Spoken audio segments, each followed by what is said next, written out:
Opinion টাইমসে আপনাদের সকলকে স্বাগত। আমি এআই সাহেব রয়েছি আপনাদের সাথে। পঞ্চায়েত ভোটের দিন নিউটাউনে পুলিশের গার্ডরেল দিয়ে ভোট কেন্দ্রের রাস্তা আটকে দেওয়া হয়েছিল।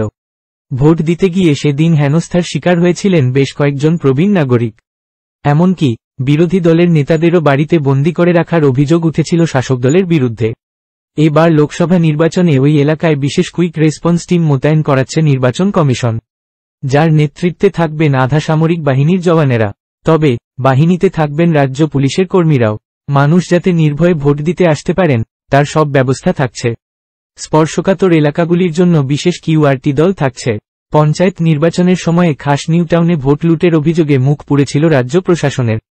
প্রশ্নের মুখে পড়ে বিধাননগর কমিশনারেটের পুলিশের ভূমিকাও। বাসিন্দারা অভিযোগ করেছিলেন পুলিশের সাহায্য চেয়েও সেদিন মেলেনি। সূত্রের খবর, সামগ্রিকভাবে বিধাননগর কমিশনারেট এলাকার জন্য 57 কোম্পানি আধা সামরিক বাহিনী বরাদ্দ হয়েছে। রাজ্য পুলিশের 2034 জনের বাহিনীও মজুত করা হচ্ছে। ওই কমিশনারেট এলাকায় বুথ রয়েছে 850টির মতো। এছাড়া বারাসত লোকসভা কেন্দ্রের একটি বড় অংশ ও দমদম লোকসভা কেন্দ্রের একাংশও রয়েছে বিধাননগর কমিশনারেটের অধীনে। বারাসত কেন্দ্রের মধ্যে বিধাননগর বিধানসভার মোট বুথ 281টি, স্পর্শকাতর বুথ 25টি। নিউটাউন বিধানসভায় বুথ রয়েছে 314টি, স্পর্শকাতর বুথ 38টি। এছাড়া দমদম লোকসভা কেন্দ্রে 187টি বুথও রয়েছে। বিধাননগরের নগরপাল জানিয়েছেন, ভোটের জন্য বৃহস্পতিবার থেকেই বিভিন্ন জায়গায় নাকা তল্লাশি চালু হয়েছে। সেই জন্য অতিরিক্ত আধা সামরিক বাহিনী তৈরি রাখা হবে। এর বাইরে বিভিন্ন ধরনের নিরাপত্তা বাহিনীও মজুত থাকবে। সল্টলেক বা নিউটাউন আপাতনিরীহ অঞ্চল হলেও কোনো এলাকায় অতীতে বিভিন্ন নির্বাচনে গোলমাল, বোমা পড়া, বাইক ঝালানো, ইভিএম ভেঙে ভোট বানচাল করার মতো ঘটনা ঘটেছে। গত পঞ্চায়েত ভোটে রাজারহাটেই ঘটেছে তেমন ঘটনা। ওই সব এলাকা ধরে ধরে বিশেষ কিউআরটি বাহিনী তৈরি রাখা হবে, যাতে যে কোনো সমস্যায় দ্রুত ব্যবস্থা নেওয়া যায়।